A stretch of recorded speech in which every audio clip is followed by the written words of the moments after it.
Adil Katalino, Bacaramin Kasaruga, Basengat Kajumpata. Harus. Selamat pagi dan salam sejahtera untuk kita semua. Nah, saya berada di perkebunan masyarakat yang menurut hemat saya ini memang luar biasa. Perkebunan jagung, perkebunan pare, cabe, dan bermacam-macam. Bawang merah pun ada di sini. Ya, jadi ini saya sangat kagum dengan adanya kebun seperti ini. Inilah bentuk dari edukasi kepada masyarakat kita yang memang belum paham masalah perkebunan. Nah, artinya ini bisa dikembangkan untuk di Kabupaten Melawi. Jadi oleh karena itu saya akan bertanya dengan memang ahli di bidang perkebunan. Beliau ini dari Jawa ya Pak ya? Jawa mana nih Pak? Dari Brebes Pak. Oh, Brebes. Beliau ini dari Brebes. Luar biasa. Ini jagungnya pertumbuhannya luar biasa ini. Ini kan tanah kuning ya Pak. Ya. Ini menggunakan jagung apa nih Pak? Kalau ini menggunakan jagung hibrida. Hibrida ya. Oh ini Tongkol hibrida dua. nih, tongkol 2. Dari Ya. Pertiwi. Ya, Pertiwi ya. Dari Pertiwi. Jadi hibrida ini pemanfaatannya ke depan seperti apa ini Pak? Kalau memang kita punya cukup luas tanam jagung ini, ke depannya bisa digunakan untuk apa-apa? Mungkin sedikit penjelasan dari Bapak. Mungkin sudah ahli di bidang kebun ini. Saya pikir boleh Pak. Silakan Pak. Oke. Selamat pagi, salam sejahtera buat kita sekalian. Adil Pagi. Katalino, Bacuramin Kasaruga, Basengat Kajumpata. Harus. Perkenalkan, saya nama Taswadi. Saya kebetulan di sini lagi dijadikan leader lah Ya. istilahnya.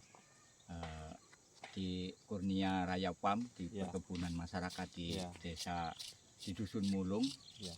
desa Semadin Lengkong. Ya. Baik, sedikit saya berikan gambaran tentang budidaya dan pemanfaatkan jagung hibrida ini. Ya. Sebelum kita menanam, memang kita harus tahu alasan mengapa kita menanam. Mengapa kita menanam jagung hibrida ini? Jagung hibrida atau biasa disebut jagung pakan ini mempunyai banyak kelebihan. Ya. Dari daunnya ini nanti bisa untuk makan sapi atau kambing atau ternak lainnya. Kemudian dari batangnya ini juga nanti bisa dijadikan ini nanti bahan untuk molase, atau bisa juga ini batangnya ini kalau digiling itu bisa untuk bikin gula merah. Kemudian untuk buahnya itu rencana untuk pakan unggas. Jadi dari kita budidaya jagung hibrida ini atau jagung pakan ini mempunyai banyak manfaat. Manfaat yang tadi saya sebutkan. Di samping itu jagung ini juga mampu menjadi tanaman bordir. Jadi untuk melindungi tanaman-tanaman sayuran dari serangan hama penyakit. Jadi sebelum hama penyakit itu menyerang kepada tanaman seperti bawang merah, cabai, tomat dan lain-lain, dia itu akan lebih dulu hinggap di jagung. Jadi selain kita ambil manfaatnya, tanaman ini juga mampu untuk menjadi tanaman bordir. Mungkin itu sedikit tulisan yang saya berikan. Nah, kemudian untuk hasil penelitian dari kandungan protein jagung ini 8,4 ya. 8,4 Cukup tinggi ya. Iya. Ya. Mungkin itu. Terus jumlah tanam ini ada berapa Pak? Yang khusus jagung, di luar tanaman lain kira-kira? Nah, kebetulan di Kurnia Raya Pam ini, di perkebunan masyarakat Desa Mulung ini, jagung ini lagi tahap penelitian Pak. Nanti setelah kami lakukan, karena ini kan dalam rangka penelitian, edukasi satu edukasi, kemudian ini adaptasi di daerah di mana kita berada kan itu. Ini di Desa Mulung ini kan kebetulan tanah berbukit, dan di wilayah perkebunan ini tanahnya memang sudah tinggal tulang boleh dikatakan, karena dihabiskan itu. Nah, kemudian bagaimana kita bisa menghasilkan tanaman yang subur seperti ini? Yang pertama memang harus dibebaskan pH-nya. Artinya keasaman dibebaskan, naikkan pH-nya. pH kita ini antara 6 sampai 7 ini pH-nya kemarin diukur ya. Ini memang tanah kuning ya. Ya, tanah kuning, tanah pasir. Tanah memang pasir, kalau untuk ukuran ya tanah sudah tandus ini, karena tinggal tulang itu. Kemudian kami lakukan upaya-upaya kalau di dalam teknologi pengendalian hama terpadu itu ini namanya modifikasi iklim mikro dalam rangka untuk meningkatkan hasil. Ini bisa, ini untuk ditanam di Kabupaten Melawi umumnya, Desa Semadin Lengkong khusus ini tanah kita ini mau lebih banyak pupuk organik.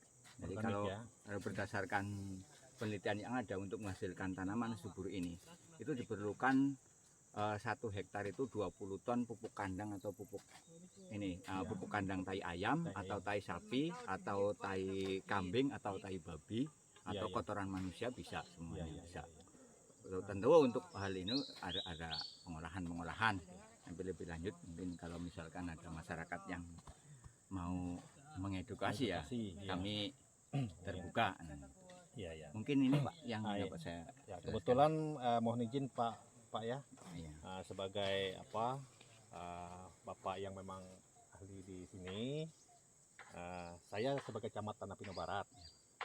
Jadi nanti kita akan edukasi ke masyarakat bagaimana cara berkebun yang baik, supaya hasil yang dicapai itu dapat memuaskan. Itu yang paling penting.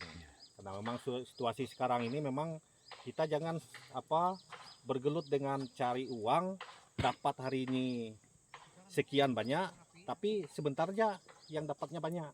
Tapi yang paling bagus sekarang ini memang melalui kolaborasi dengan memang yang sudah memahami berkaitan kebun dan usahanya jangka panjang. Nah itu yang paling penting kalau menurut hemat saya. Karena itu memang saya mau mengajak masyarakat di Tanah Pino Barat untuk mari kita bersama-sama menciptakan lapangan pekerjaan yang baru untuk masyarakat. Saya pikir ini yang menjadi untuk ketahanan pangan ini yang paling tepat yang disampaikan oleh Pak Presiden Jokowi. Saya pikir ya ini terus ini untuk jumlah keseluruhan area rencana yang akan kita buka itu sekitar 40 hektar lah untuk tanam untuk 40 hektar itu kita menggunakan konsep tanaman terpadu Pak. Jadi tanaman terpadu ada nanti tanaman pangan, ada juga tanaman peternakan dan perikanan. Karena untuk menghasilkan pupuk itu kita harus mempunyai peternakan.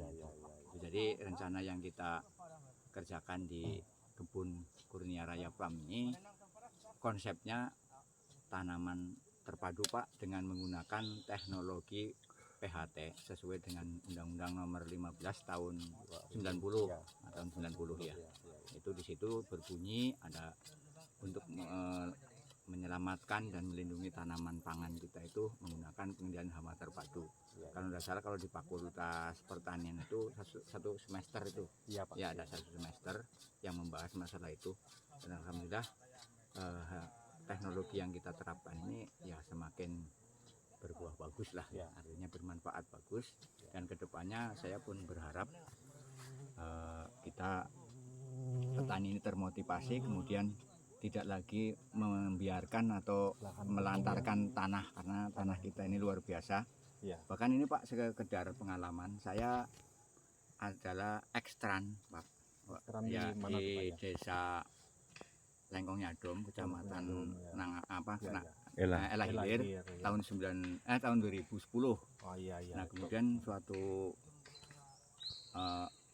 tahun 2012 saya pada waktu itu berhasil menanam bawang merah di wilayah Elah 1 hektar pada waktu itu dengan didukung oleh program dari Dinas Pertanian. Kemudian tahun 2016 saya mendapatkan kepercayaan dari BPTP pada waktu itu, Badan BPTP Kalbar, untuk melakukan demplot cabai di Desa Batu Nanta, Kecamatan Dimbing tahun 2016.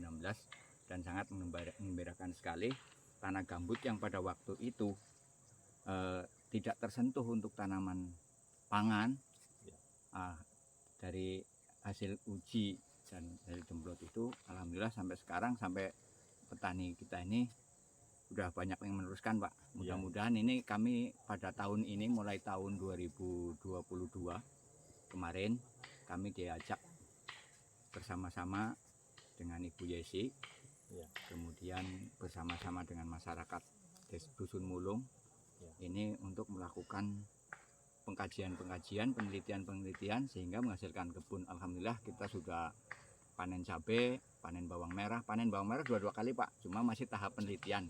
Ya, 2 kali ya. Ya 2 kali. Nah, Nah, cabai ini berapa kali Pak? kalau cabai Enggak. masih Pak Enggak. terus nggak Enggak terhitung ada. Nah. Ya. Nah ini kemudian yang ini Pak, Ya. ini mau kami tanam bawang merah dengan menggunakan biji, dan ini agak luas karena kita untuk tahap ini menanam seluas 1 hektar Pak. 1 hektar. Kita pakai bijinya itu sekitar habis 2 kilo. Nah, kami datangkan dari Jawa, dari Panah Merah. Berarti bibitnya itu memang bibit Memang yang biji ya. memang siap tanam Ya. ya. Kemudian teknologi yang kami pakai masih tetap menggunakan PHT dengan mengadopsi dari peneliti dari Belanda, namanya Profesor Dr. Herman de Putte. Iya, ya. De Putte dari negeri Belanda. Mudah-mudahan nanti akan disampaikan sehingga tahapan-tahapan olah tanah ini pun kami terapkan Pak. Iya, ya. Nah, ternyata Nah, terus ini tenaga kerjanya yang bekerja di sini ada berapa jumlah semua? keseluruhan Ini kan ada kebun 3 masyarakat ya. memang ada 35 dan alhamdulillah sangat mengembirakan sekali. Ya. Kami sudah berhasil menciptakan tenaga ahli di bidang pengolah tanah untuk putra daerah Kalimantan Barat, Ya. khususnya di desa Semadin Lengkong, Dusun Mulung ini. Artinya mereka tuh sudah handal Pak. Ada 5 orang tuh, mereka saya perkenalan itu. Iya, ya. Mereka Yang itu sana, asli ya. putra daerah, bukan dari Jawa, tapi beliau ini dalam melakukan pengolahan tanah itu sudah kayak lagi orang dari daerah Jawa gitu. Ya, ya. Jadi sudah enggak lagi istilahnya dia orang kayak orang asli Kalimantan, tapi mereka sudah disulap seperti memang tenaga ahlinya. Ya alhamdulillah, mudah-mudahan nanti di desa-desa lain Ya. ada yang Amin. bisa mengedukasi sehingga mengadopsi, tenaga-tenaga terampil lokal itu kita miliki. Siap. Mungkin itu Nah, Pak. ya. Baik, terima kasih Pak. Memang inilah yang kita harapkan. Ya nanti mungkin ke depan saya ini punya mimpi Pak, Amin. membawa Kecamatan Tanah Pino Barat.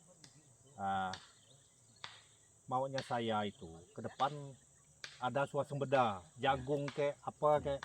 Nah, sekarang ini kan kita memang dalam situasi sulit Pak, terutama ekonomi kita diterpa oleh krisis global ini. Ya ini memang tujuan saya ke sini memang untuk melihat sejauh mana perkebunan yang ada di sini. Dan sekali lagi saya terima kasih dengan Bapak yang sudah memberi banyak edukasi kepada kami. Ya harapan ke depan memang mungkin petani yang ada di Tanah Pino Barat dalam waktu dekat ini juga pasti ada datang ke sini Pak. Ya siap. Ya supaya nanti minta berbagilah kan, berbagi pengalaman melalui edukasi yang Bapak sampaikan, kerjakan di tempat ini. Ya. Dan mohon izin Pak, untuk saat ini kalau saya boleh tahu Bapak selesai tamatan apa ini Pak ya? Kalau pendidikan ya. Kalau pendidikan formal Pak, saya hanya menempuh sampai SEMEA. SEMEA ya. SEMEA. Oh Cuma ya, SMK ya. Kalau namanya, kalau zaman saya kan belum ada SMK, jadi SEMEA. Waktu Ya. itu pun ngambilnya bukan di bidang pertanian, Ya, tapi ya. di tata niaga, itu kan perdagangan dulu. Ya, ya. Cuma karena saya itu pada waktu itu Pak, zaman saya itu saya ingin menempuh kuliah, waktu itu faktor biaya, orang tua saya yang mendukung. Ya. Nah, terus saya melalui kursus-kursus Pak. Ya. Nah, saya pertama kali merantau itu tahun 889 itu. Ke Kalimantan. Bukan 89, tapi iya 8889 itu di Ambon. Pada waktu itu memang Ambon, saya ya. mempunyai tekad mau mengembangkan bawang merah di seluruh Nusantara Pak. Karena Ya. daerah saya di Brebes itu kan penghasil bawang merah terbesar dunia gitu kan. Ya. Nah, saya mempunyai mimpi, saya ingin mengembangkan bawang merah di seluruh Nusantara. Nah, awal itu saya tahun 88 saya mengembangkan di Ambon, tepatnya di desa Larete, Kecamatan Poliang, Kecamatan Wakatobi, Kabupaten Wakatobi. Nah, itu berhasil Pak di sana. Kemudian saya pindah ke Sumatera Selatan tahun 95 saya pun mengembangkan di daerah Lubuk Linggo. Kemudian tahun 96, 97 saya mengembangkan di Pangkalan Bun, Pak. Iya. Dan setelah tahun 2010 mungkin inilah saya paling lama di Kalimantan Barat ini. Mudah-mudahan ini di Kalimantan Barat sudah ada kecocokan. Ya. Artinya sudah ada kecocokan baik di bidang pertanian, semuanya, masyarakatnya, sosial budayanya saya ada cocok di Kalimantan Barat. Mudah-mudahan ya di sinilah. Dan sekarang semenjak tahun 2010 saya bukan orang Jawa lagi, Pak. Ya. Saya udah keluarga dari mana, Pak? saya semuanya di sini, Pak. Ya. Cuma saya istri dari Jawa Tengah juga. Cuma sekarang sudah bukan lagi orang Jawa, Siap. Pak. Saya udah orang Kalimantan. Saya makan minum Ya. di Kalimantan, maka sudah seharusnya saya pun akan mengabdikan sepol kemampuan saya di Kalimantan Barat ini, Iya. di bidang pertanian, Pak. Nah, kemudian saya informasikan, kebetulan tahun 2018 kami pernah mendapatkan penghargaan dari orang nomor 1 di Indonesia. Pada waktu itu saya menjadi narasumber nasional di di daerah Lubang Buaya situ. Iya, Akhirnya iya, saya dipertemukan dengan Pak Jokowi, dan kemudian memberikan apresiasi. Dan dengan pertemuan itu saya diapresiasi oleh beliau, kami disupport lagi di pertanian. Jadi kami lebih mantap lagi. Dan ini terus berkembang dan berkembang. Dan sedikit informasi, Pak, di Dinas Pertanian itu kami punya wadah yang mewadahi, ya kerjasama dengan, artinya mitra dengan Ya, Dinas mitra. Pertanian itu namanya KTN, Pak, KTNA. Itu wadah nasional, Pak, Kontak Tani Nelayan Andalan. Iya. Itu nanti kita bisa ke sana untuk menyalurkan segala-galanya. Iya, Jadi iya. nanti dengan adanya kita ikut bergabung di KTNA itu, nanti kita akan bisa bertemu dengan petani seluruh Indonesia, bahkan pernah pada tahun 2001 itu kami bertemukan dengan petani seluruh dunia di daerah Tasikmalaya itu. Iya, punya wadahnya. Kalau tidak salah FAO, di bawah FAO kita pernah dipertemukan. Jadi dengan adanya wadah KTNA ini kita bisa bisa membaur, Pak, bisa berbagi teknologi. Jadi begini, kebetulan juga saya dengan Kasih P3U memang membidangi terkaitan pembangunan desa. Dalam hal ini secara khusus kita edukasi berkaitan dengan pertanian di sana. Karena sayang lahannya, Pak, lahannya Betul. cukup luas di sana, memang tidak dimanfaatkan dengan optimal itu, Pak. Jadi itu saya pikir. Jadi terima kasih sekali lagi, Pak. Semangat, Pak. Pasti sukses Bapak nih. Amin. Ya, terima kasih. Selamat pagi untuk kita semua. Adil Katalino, Bacaromin Kasaroga, Basengat Kajobata. Harus. Harus. Masih ada